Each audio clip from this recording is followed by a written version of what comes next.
જે વાટ જોઈએ આપણે ટીનાબેન શું બોલશે નહીં ઈ આપણે થોડુંક સાંભળીએ ને પછી એના પપ્પાનું સાંભળીએ.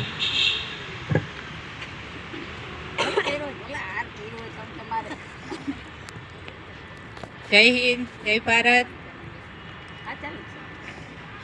પહેલા તો હું એમ જ કહીશ કે મારું છે ને વેઇટ જ વધારે હતું એટલે હું દોડી શકતી જ નહીં ક્યારેય. 2 રાઉન્ડ મારું ને એટલે મારું પતી ગયું હોય. પછી મેડમ મને અહીંયાથી હોટી લઈને ચાલુ કરે પાછા કેમ બે કઈ પાસ નથી થવાનું. લોકો મેડમ પાસ તો થવું પણ મારથી નથી થતું, મને શ્વાસ ચડે. એટલે મેડમ મને અમુક ટ્રીક આપતા જે તમને આપતા હશે કે શ્વાસ ચડે નહીં એ માટે શું કરવું એમ. તો એ બધું હું મેડમ જે કે ને એ ફોલો જ કરતી હતી કે હા મારે પાસ થવું છે ને તો મેડમ જે કે હું બધું કરવા તૈયાર છું. મેડમ કે ઝેર ખાવ ને પાસ થાવ તો હું ઝેર ખાવાય તૈયાર હતી પણ મારે ગ્રાઉન્ડ પાસ જોઈએ ટૂંકમાં એમ. પણ થઈ ગયું છેલ્લે. અને હું ત્યાં જે દોડતી હતી ને રાજકોટ ગ્રાઉન્ડમાં ત્યાં હું એમ જ વિચારતી હતી કે હું આ ગ્રાઉન્ડમાં જ દોડું છું. અને લાસ્ટ જે મારું 100 મીટર પૂરું કરવાનું હતું ને તો હું અહીંયા આપણું 100 મીટર છે ને એ જોઈને દોડતી હતી કે બસ અહીંયા મેડમ ઊભા છે અને હમણાં મારું ટાઈમિંગ કહેશે મને કે તું પાસ થઈ ગઈ એમ.